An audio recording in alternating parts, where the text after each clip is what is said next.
बिहार के मुख्यमंत्री नीतीश कुमार से नाराज पूर्व केंद्रीय मंत्री आरसीपी सिंह की पार्टी आप सबकी आवाज ने भी आगामी बिहार विधानसभा चुनाव में जंग का ऐलान कर दिया है, जिसको लेकर आशा के नेता और कार्यकर्ता ने पूरी ताकत झोंक दी है। इसी कड़ी में आज भागलपुर जिला के तिलका मांझी हटिया रोड स्थित पार्टी के राष्ट्रीय महासचिव सह भागलपुर नगर निगम वार्ड संख्या 32 के पूर्व पार्षद प्रसेनजीत कुमार उर्फ हंसल सिंह के आवास पर कार्यकर्ता मिलन समारोह का आयोजन किया गया। कार्यक्रम में आप सबकी आवाज पार्टी के प्रदेश अध्यक्ष प्रीतम सिंह पटेल, राष्ट्रीय उपाध्यक्ष पंचम श्रीवास्तव, जिला अध्यक्ष धर्मेंद्र मंडल, युवा प्रकोष्ठ के जिला अध्यक्ष पंकज पासवान, महिला प्रकोष्ठ की जिला अध्यक्ष सुनीता कुमारी, अल्पसंख्यक प्रकोष्ठ के उपाध्यक्ष खतीब सिद्दीकी, पार्टी के सैयद शहबाज हुसैन समेत दर्जनों नेता और कार्यकर्ता मौजूद रहे। वहीं प्रदेश अध्यक्ष प्रीतम सिंह पटेल ने कहा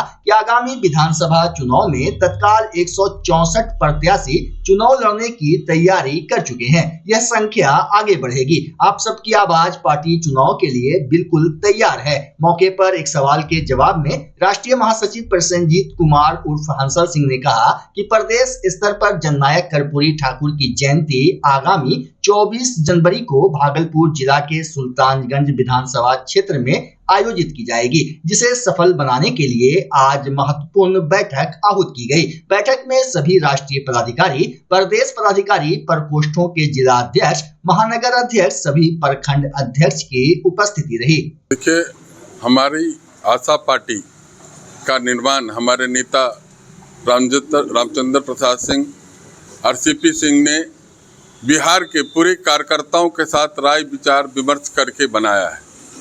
आपको तो ये पता ही है कि रामचंद्र बाबू जदयू के राष्ट्रीय अध्यक्ष और राष्ट्रीय महासचिव रहते हुए जदयू पार्टी को वार्ड स्तर तक पहुंचाने का काम किया।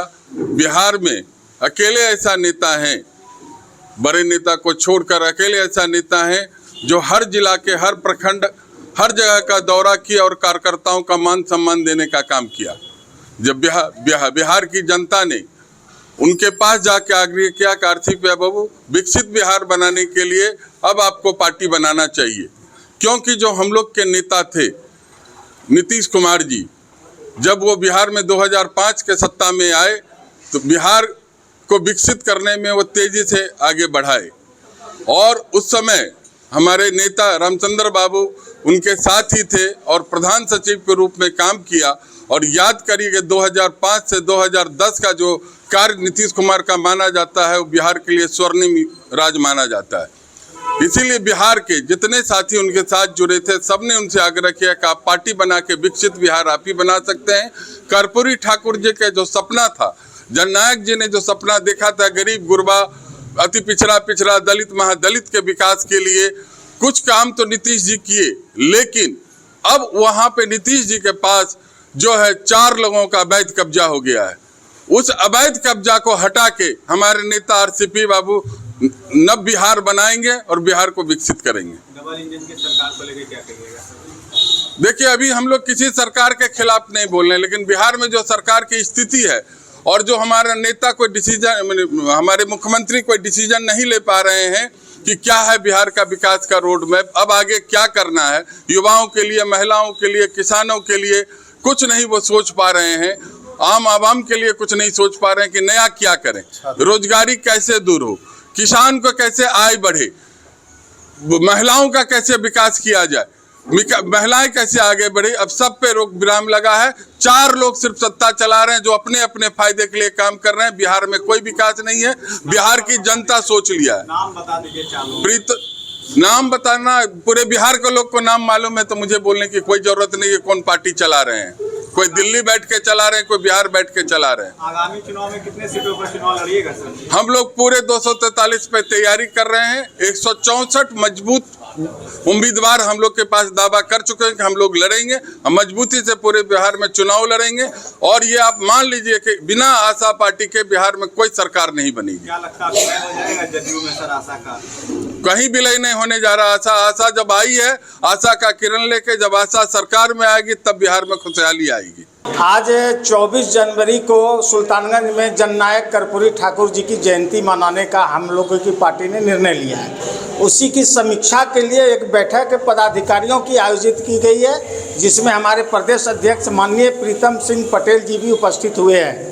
आज हम लोग आपस में विचार विमर्श कर रहे हैं कि किस तरीके से इस पार्टी को आगे बढ़ाना है और हम लोगों को सत्ता में भागीदारी करनी है। उसी सब के सिलसिले में हम लोग आज विचार विमर्श कर रहे हैं। जदयू के कई बड़े नेता आपके मंच पर दिख रहे हैं। जदयू अब ख़त्म हो चुकी है। जदयू जो थी वो आरसीपी सिंह साहब के चलते थी, इनके सूझबूझ के चलते थी, और इनका जो कार्यकर्ताओं के साथ स्नेह है, प्यार है, वो अब नहीं रहा। इसीलिए धीरे धीरे जदयू अब टूटने चली और सारे लोग आरसीपी बाबू के साथ जुड़ रहे हैं। क्या अपील होगी आगामी चुनाव को लेकर?